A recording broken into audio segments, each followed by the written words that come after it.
Hey guys, welcome to the vlog. Today we are going on a street food trip checking out two big shops in our area, Armenia's and Contis. Stick around as we taste their best treats and see which one wins our hearts.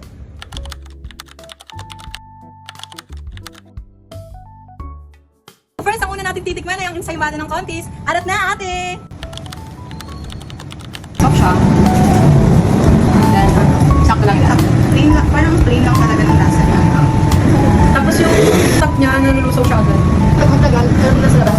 Tapos, hanggang taas lang yung ano niya, dito. May, parang may lasa sa loob. Ay, wala pa na. Kahit soft siya, parang wala siyang wow factor para sa mga... Ano siya, classic lang talaga na natural. And kapag kumakain na guys, person na hindi strong yung panlasa niya. Or may parang hinahanap na ano, specific unique na sa product. Wala yun na. Pero malambot siya. Wala lang siyang wow factor. Hindi yung ano matamis. Pwede siya, pag may ma-arte ka alag ano. How would you rate it from 1 to 10? Ako, 8. 8 over 10 kasi hindi ko naman namis. Sa akin number 10, dahil natutunaw yung mga ano. Sa akin kasi may ilong sa base is so 6 lang. Sa akin din, 6. Sa price, sa tingin niyo worth it siya pag like sa presyo niya. Sa price. Worth it naman siya kasi madami ka. And may discount. May discount. May discount.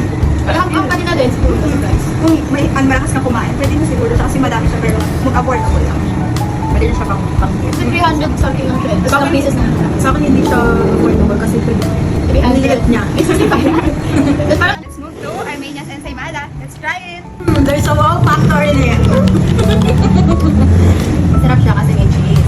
Saka creamy siya. Siksik yung ano na, yung tinapay. Mamaya ka. Siksik na.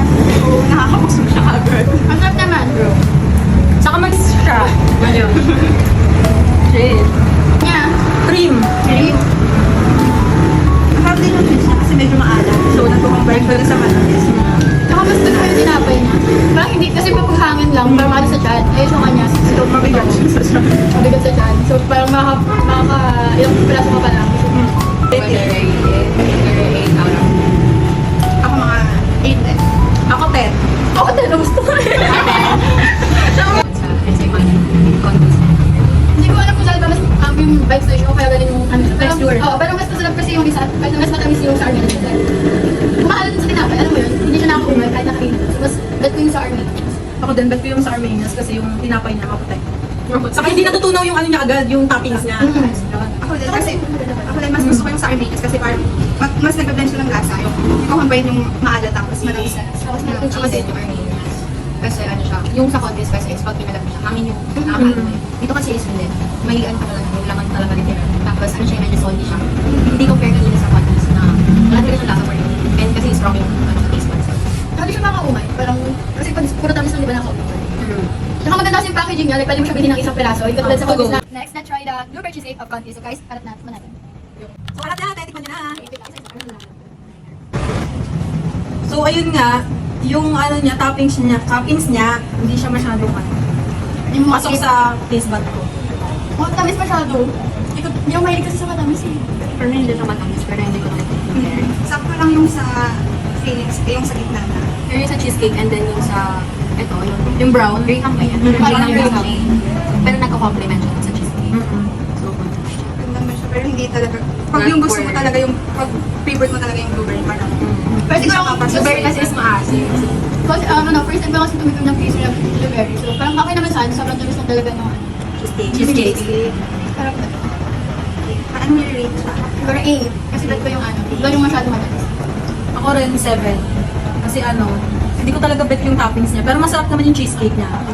Sa akin, ano, mga 6 lang siya. Ako siya, ayan. Kasi masarap yung cheesecake niya. And then, masarap yung Yung toppings lang.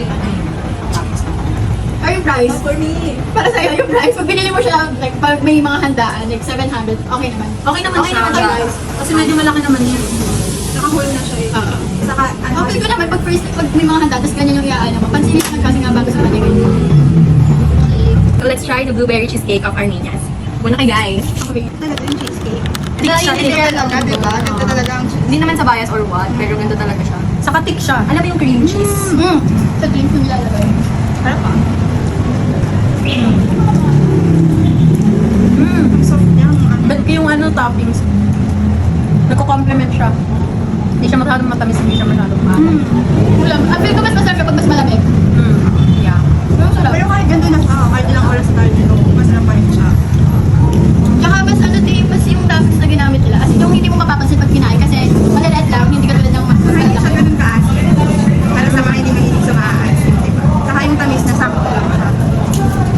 siya.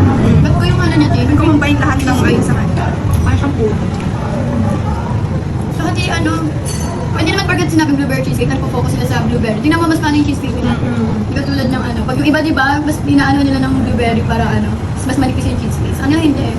So, Hindi tinitip. rate nyo. How would you Kayo, rate it? Rate niya. 9 out of 10. Ako 8. Ako 9. ako 9. Masarap. Para kumakain ng ano, cheesecake na ano. Pwede ba mag-draw?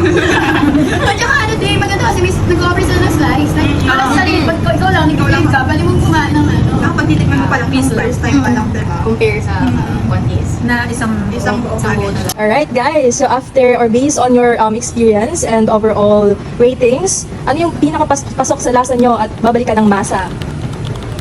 Ako gusto ko yung ano, sa Armenians. Yung dalawang product nila, yung Semada and yung yung blueberry cheesecake. Ako din yung Armenias. Bet ko siya. Sa Armenias talaga. Kasi parang kung mataas na yung taste buds mo sa mga pagkain, mas gugustuhin mo yung Armenias. Armenians din. Kasi sila yung bread. Alright, how about affordability? Siguro kung based din sa mga in-order natin, mas mura si Cotis. Pero sa kanila, mas okay na mas mahal, basta masarap. First quality. Mas gugustuhin mo yung lasa Mas kaysa first quality rather than Kasi parang konti lang din naman difference yung sa price eh. Ganun pala sa sulit. Doon ka sa masarap. Nag-enjoy ka kumain. Hindi ko kasi sabi na yung kinaya. Kasi masarap. Yung kapag sabi na, ilas ko na to. At least satisfied ka na. At least we try! So yun na. Alright, how about the appearance of the product? Ikaw, di ba mahilig ka mag-post ng mga steps? Ikaw na mas magandang i-post. Armenias talaga. Pero pag birthday mo, tapos hindi mo naman afford yung Armenias, syempre contest ka. Kasi kilala ka. Sa pangalan din kasi, no? Pero kung pipicturean at ipopost, maganda yung sa Armenians. Except lang dun sa ano, yung sa Imada. Kasi pag per piece nga, ganito lang yung itsura. So parang nakaka-ano siya i-post. Hindi katulad pag dun sa ano, kasi nga per box. Maganda yung appearance. For aestheticness. Pag mahilig ka mag-post, steady. Armenians talaga. Armenians. So parang mas lamang yung Armenians sa lahat ng ano, sa aspect ng ibang Kahit medyo pricey siya. Okay. Bumabawi naman sila sa lasa. parang worth it. Though mas, mas kilala yung Contis. Kasi nga marami siyang worth Mas masarap pa rin. Armenias for the win. Alam niyo na kung sino yung nanalo, guys. Hindi ko nga siya kilala actually. Contis lang. Kailan na siya pumasok sa choices. Pero okay, masarap yung ano. That's all for today's food review.